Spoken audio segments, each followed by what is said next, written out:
본 방송은 전 국민의 가난 탈출을 목적으로 합니다. 돈을 벌 수밖에 없는 확실한 재테크를 가까이 두고 엉뚱한 곳에서 애써 벌었던 돈을 날리는 어리석은 짓을 중단시키기 위해 만든 방송입니다. 법원 경매와 공매 지식은 물론 경제 상식을 주로 다루며 일방적 지식 전달이 아닌 쌍방향 소통을 중시합니다. 자, 이런 게 법으로 할 수 있는 상황들이다, 이게. 그럼 이런 상황을 제가 아까도 말씀드렸지만 여러분도 무슨 말을 하는지 모르는 소리를 남한테 들으려면 모르는데 지금 여러분들 요 소리 지금 암기하시겠어요? 암기 되셨어요? 네, 암기를 하셔가지고 그러면 이 암기된 거를 어떻게 설명하느냐에 따라서 또 사정도 하고 아까 짜증도 내겠죠? 그러니까 잘 설명하라고 잘 하는 법까지 제가 할 필요는 없고 요런 거는 상당히 그 높은 정도의 수준의 스킬입니다. 제가 쓰는. 그런데 이제 여러분들에게 이렇게 하는 거는 알토란의 품질을 높이기 위해서 이왕에 녹음해서 방송에 뿌리는데 지식을 너무 이렇게 가다 놓고 조금만 하면 조금 시시하다가 할까봐 그냥 안 해야 되는 청기누설을 막 해버리는 거야, 이게. 아시겠죠? 잠 잘 오세요?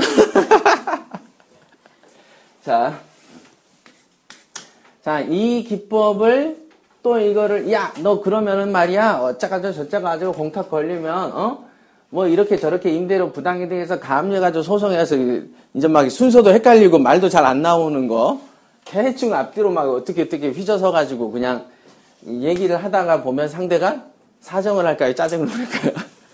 짜증을 해. 이게 뭔 소리 하는 거야, 이놈이.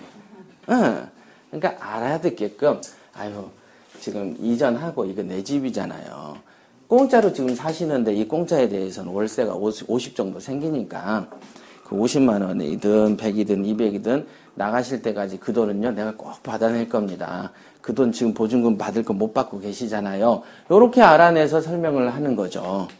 그러니까 그렇게 하시는 것보다는 지금 번거로우시더라도 조금 시간을 좀 땡겨서 저도 명도하기서 막 써주고 싶죠. 근데 제가 이렇게 주변에서 들어보니까 그거 써줬다가 사고당한 경우가 너무 많답니다. 제가 걱정이 돼서요. 제가 경매 초보거든요. 조금 이해를 해 주시지요. 그럼 어때요, 마음이?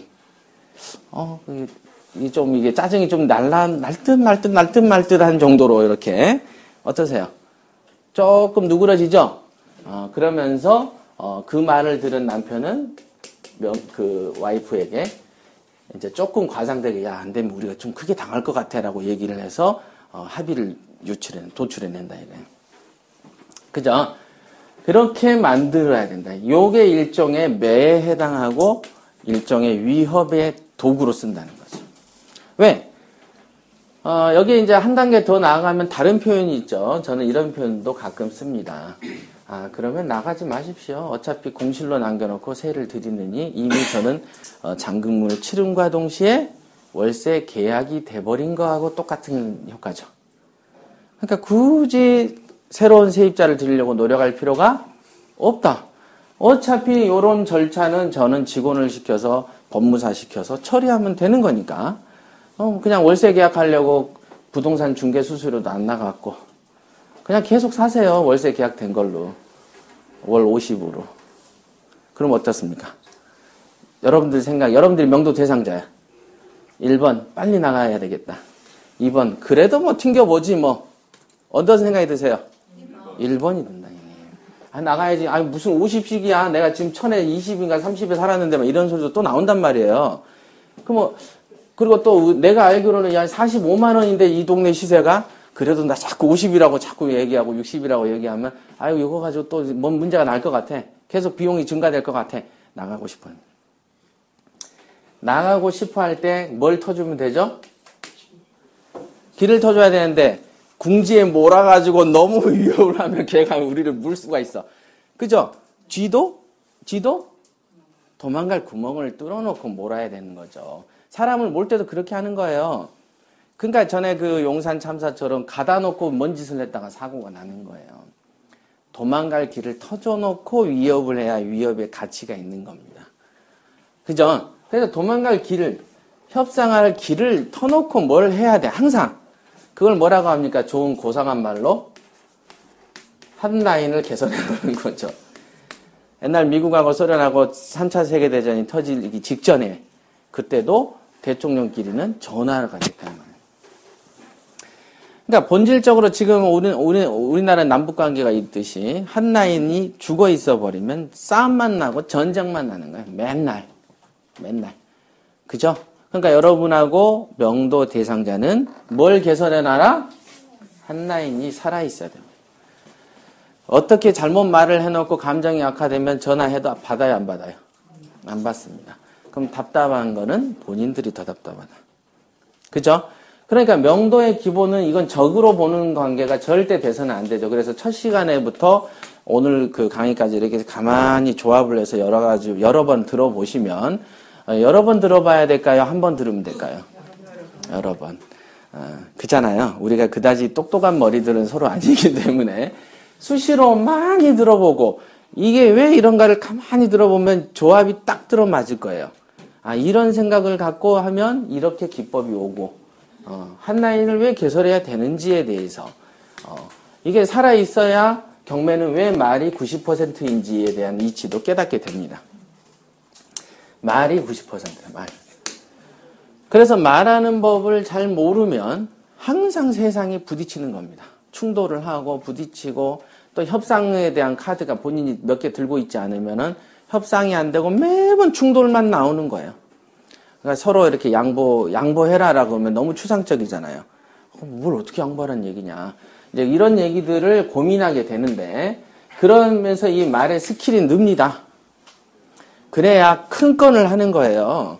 맨 죽을 때까지 잔챙이만 하면 처음 안 한 사람보다는 돈을 벌 수는 있으나 진보가 없습니다. 진보가 없는 거죠. 제가 저희 어머니에게 얘기할 때 밥을 50년을 넘게 했는데 지금도 죽밥이 왜 나오냐고 얘기를 하는 거죠. 아니 김치찌개를 한 몇십 년은 커녕 한 10번만 끓여보면은 그 품질이 유지되면 얼마나 좋겠어요. 근데 뭐라고 합니까? 엄마 손은 음식은 뭔 맛이라 그러죠? 손맛이라는 이게 머리로 하는 게 음식인데 손으로 했기 때문에 나이가 들면서 늙기는커녕 후퇴하는. 자, 새로운 이론이죠? 동의하세요? 네. 동의하시죠? 후퇴하죠? 네. 왜 그럴까? 많이 하는데 왜 후퇴하지? 그럼 경매도 여러분들이 지금 이 논리대로라면 경매로 많이 했다가 후퇴할 거냐? 좀 그건 안 하고 싶죠? 후퇴 안 하고 싶죠? 육체도 젊었을 때 20대 30대 때 아주 좋아졌다가 나이가 들면서 쇠퇴하니까 아이고 자연에 부합하려면 경매도요 한 4, 5년 열심히 잘하다가 그 다음부터 후퇴해야죠. 이러고 싶으세요? 그건 안 하고 싶죠. 후퇴 안 하고 싶고 지속적 성장을 하고 싶다. 그럼 지속적 성장을 하는 법은 매뉴얼을 만들고 법대로만 하면 되는 거예요. 법칙대로. 음식도 법칙대로 하는 법이 있죠. 뭔가요? 그죠? 레시피. 그래서 몇 큰술, 몇 cc, 이런 것, 그것만 딱 있으면은 100살 할머니가 해도 똑같이 맛이 나와. 그죠? 온도를 몇 도에서 올려놓고, 온도계 꽂아놓고, 자, 몇 분. 이런 거를 주문을 남자가 하면 여자가 뭐라고 합니까? 쫌팽이라고 얘기를 합니다. 그죠? 왜 기술 나빠지게 냅두지 왜 좋게 하려고 저렇게 난리를 칠까? 그죠? 그런 생각 하십니까? 그 대충 주는 대로 먹지 뭐. 항상 그러자 우리 엄마도 주는 대로 먹어. 그래서 무슨 조선시대 방식으로 지금 돈을 아무리 벌어도 필요가 없어. 똑같아. 그런 거예요. 지금도 제가 이게 여담으로 말씀을 드렸지만은 실제로 우리 일상에서 오는 그런 습들이 다 여기서 똑같이 노출되지. 안 그러겠어요? 일상은 굉장히 잘 살았는데 여기서만 또는 일상은 되게 대충 주는 대로 먹어도 명도하는 데에서는 내가 탁월한 능력을 발휘할 것이다. 불가능하다. 지금 있는 이 굉장히 보면 논리적으로 과학적으로 찬찬히 설명을 드렸죠. 이러니 저러니 하니까 상대를 데리고 노는 법이에요. 이게 데리고 노는 법이에요. 이거를 뭐라고 하나요? 기술이죠, 기술. 말을 타는 기술이 뭡니까? 승마. 그죠? 승마하는 기술이 있죠? 그죠? 뭐든지 기술이 있단 말이에요. 기술을 터득하셔야 돼. 명도의 기술은 금방 말한 대로 아까 뭐였죠? 가장 중요한 키워드는 뭐였죠? 그 무기 1번이었고 아까 뭐였죠? 알아듣게끔 그게 가장 중요한 키워드. 아, 상대가 알아듣게끔. 내가 말을 한 걸 저 사람이 제대로 들었을까? 계속. 그래서 어떻게 합니까? 말로 한마디 해보고 못 알아들을 것 같아서 내일 또 문자도 해보고 또 못 알아들을 것 같아서 또 전화해주고 이렇게 하다 보면 알아듣게 되고 대화가 되는 것이다. 아시겠죠? 그래서 명도 이제 자 오늘은 이제 명도 확인서에 관한 부분이 명도 확인서 쓰는 법에 대한 설명해드렸고 왜 인감이 필요한지 설명드렸고 여러 가지 명도 대상자 유형 중에서 2번과 3번이 여러분들의 이제 주된 그 대상자인데 주로 이 사람들은 배당 기일에 돈을 받는 것을 기점으로 여러분들과 흥정하려고 할 것이고 여러분들은 그 전에 명도 확인서를 주기 전에 비우는 거를 흥정하려고 할 것이기 때문에 이 상태에서 굉장한 충돌이 예상이 됩니다. 그래서 그런 경우에 여러분들이 할 수 있는 법은 아까 그랬죠. 초보자들은 비워야 준다.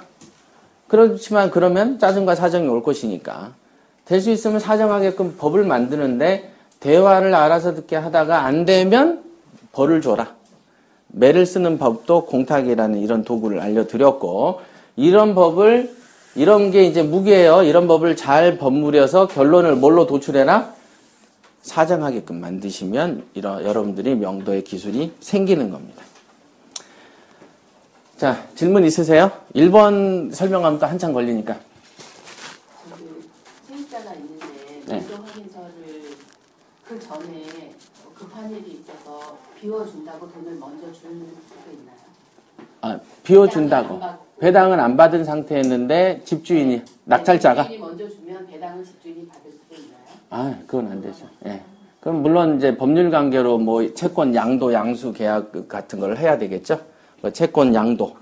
그럼 그걸 가지고 세입자만 가서 받아야 되나요? 그렇죠. 예. 이제 법적인 논리로는 불가능한 건 아니죠. 그잖아요. 위임장이라는 개념도 있듯이 이 사람한테 주세요. 돈을. 위임장이고 그 다음에 이 사람이 채권자입니다 하는 걸 채권 양도라고 하는 것이죠.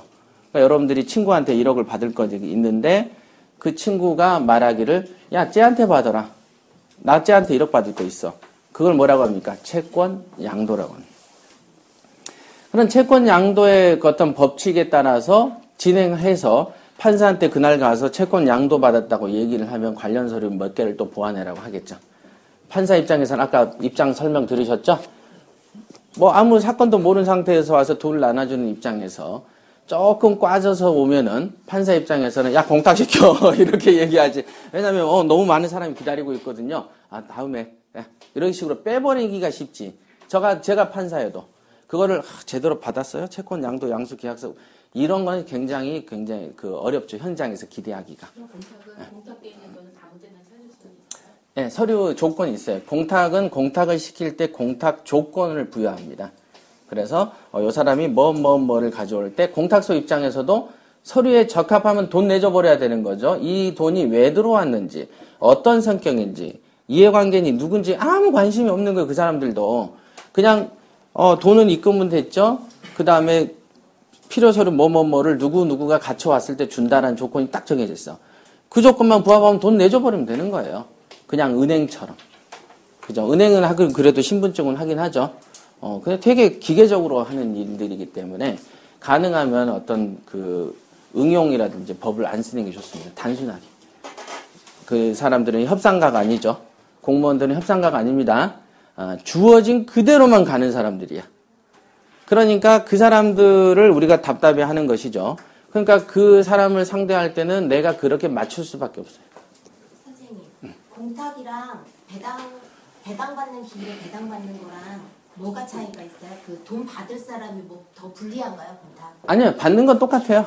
그냥 현장에 이날 안 와서 묶어놓은 거죠. 그거를 뿌리진 않고 공탁소로 보내버리는 거예요. 저기 가서 찾아라라고. 왜냐면 그날 시장은 끝났으니까. 5일장 생각하세요. 5일장에서 나한테 이제 제가 방울을 파는데 읍내에 누군가가 방울을 하나 주문을 했어. 근데 5일장에 해질 때까지 와도 그 아줌마가 안 와. 그러면 이거를 갖다가 내가 갖고 가면 5일 있다 오는데 여기는 안 와요. 그래서 앞에 있는 약국에 맡겨놓고 김씨 아줌마가 오면 찾아가게끔 만들잖아요. 그거 똑같은. 선생님 그리고 또 명도를 6개월 동안 못하면 명도 소송해야 되잖아요. 근데 면거를 6개월 동안 못하면이 아니고 6월 안에 인도명령 신청을 안 하면. 그러니까 5월 달 말에 인도명령 신청을 내도 되는 거죠. 그 판결은 뭐 7월에 나와도 상관이 없는 것이죠. 신청만 6월 안에 하면 된다고. 신청만. 인도명령 신청만. 근데요. 6월 안에 신청하게 돼 있어요. 근데 세입자가 저 한 6개월 살게요 이렇게 하고 월세 주고 6개월 살았어요. 그 이후에 돈도 안 주고 안 나가면 그거는 어떻게 되는 거예요? 그 사람은 내보내지는 못했는데. 결정문을 미리 받아놓으면 되죠. 아, 네, 결정문을 받아놓고 결정문을 보통 이제 신청하면 1개월 정도 안에 나오잖아요. 그럼 이제 그 서류를 갖고 있는 거예요. 지금 이제 집행은 언제든지 할 수 있어요. 그런 다음에 이제 6개월 살다가 얘가 안 나가네? 돈도 안 주네? 그럼 이 결정문으로 받아서 집행하면 되죠. 결정문 받아놨으니까. 그 점유자가 세입도 안 돼 있어요. 세입도 전입도 안 돼 있고 집에 아무도 안 산다고 주인이 해줬는데 불은 켜져 있고 사람이 있어요. 예. 그럼 불법 점유일 때는 어떻게 될까요? 그게 이제 4번 점유죠. 네. 1번하고 4번을 왜 뺐을 것 같으세요? 다음 시간에. 아니, 명도는 끝이야. 알토란을 너무 잘해주면은 최고위들이 불만이 생기죠. 그래서 이제 어떤 교육의 차등화를 두는 거거든요. 일단 점유자 같은 경우도 일단은 누군지 모르는 사람이 있으면은 내보내는 거는 강제 집행이 불가능합니다. 강제 집행 자체가. 모르면. 강제 집행을 하려면 판결문에가 누구는 나가라라고 적시가 돼야 돼요. 그러니까 점유자를 가서 점유자 왜 당신 누구 있냐 그럼 이름하고 이런 것도 알아와야지 신청이 가능해요. 그러니까 그래야 법으로 가능하고 법이 아닌 그럼 좀 깝깝하죠. 그 사람한테 야 너 대상으로 인도명령 신청할 건데 이름 좀 알려줘. 그럼 걔가 알려줄까요? 안 알려준다. 문도 안 열어준다. 계속 버텨. 그럼 어떻게 해야 되죠? 법으로는 할 방법이 좀 많이 없어. 그죠? 그래서 이제 폭력을 쓰는 이건 농담이고 그래서 대화가 위주를 하라는 겁니다. 제가 즐거운 명도의 핵심은 대화로 하는 법, 그 다음에 법으로 하는 법 두 가지를 즐거운 명도라고 책에 제가 써놨던 이유가 법으로 잘 안 되는 경우가 훨씬 많습니다. 시간을 끄는 경우가 너무 많아. 법으로 딜레이 시키는 법들도 몇 가지가 너무 많아. 그러니까 법을 주된 무기로 쓰면은 갑갑증을 느끼게 될 겁니다. 그러지 않겠습니까? 그러니까 동네에서 술 먹고 행패 부릴 때 법 통하던 걸 생각하고 서울 와서 그지 됐다가 한 연일 112가 뜨는 거죠. 똑같은 거예요. 그러니까 한두 번 됐다는 수단으로 그걸 가지고 계속 주된 무기로 삼았다가는 자꾸 안 되는 거거든요. 그래서 주된 무기는 대화로 삼아야 되고 그럼 대화라는 것은 그 사람이 점유자가 원하는 건 뭐였죠? 예. 그러니까 부드럽게 웃으면서 돈을 원하니 시간을 원하니를 얘기를 하면 그 사람은 대화를 들어주려고 왔는갑다 하면서 문을 열게 되고 결국은 그 사람은 돈하고 시간을 바래서 온 거니까 얘기를 계속 하겠죠. 왜 오셨어요? 왜 뭐가 필요하세요? 이렇게 얘기를 주고받다 보면 자기가 원하는 바를 얘기합니까 안 합니까? 하죠. 그때 이름하고 다 나옵니다. 그때 이름과 어떤 점유된 경위, 그 다음에 언제부터 살았고, 모든 얘기들이 줄 것 같은 얘기를 할 때 불게 되는 것이지, 그냥, 야, 당신 뭐야? 그 법을 어제 왜 해대면 입 딱 닫아보고 순법을 한 라인을 개설하라는 얘기가 그런 거죠. 말이 왜 90%인지, 한 라인을 왜 개설해야 되는지, 이런 거를 제가 이제 강의를 많이 들어보고 연구를 많이 해보세요. 그러면 이게 깨달음이 딱 옵니다. 그렇지 않으면은 이게 잘 안 돼. 그래서 대화를 막 하고 막 하다 보면 그 사람에 관한 모든 소스를 내가 다 알게 되기 때문에 그러면 내가 상대하기가 너무 편해지죠. 그러면서 대화에서 끝내는 거예요. 줄 거 주고 받을 거 받고. 그러니까 그게 정말로 핵심이라니까요. 그러니까 그래서 성격이 좋아야 된다고 제가 누누이 말씀드린 이유가 성격이 나쁘면은 경매하는 데에서 굉장히 곤란함을 많이 겪습니다. 그러니까 경매를 잘하는 사람은 성격이 좋은 사람이다. 이렇게 보시면 됩니다. 진짜로. 줄 거 주고 받을 거 받는 굉장히 깔끔한 거죠. 어디 가서 막 곤조나 부리고 옥이나 부리는 수법으로는 그런 성격으로는 절대 이게 안 돼. 이게. 아시겠죠? 자, 오늘은 여기까지 하겠습니다.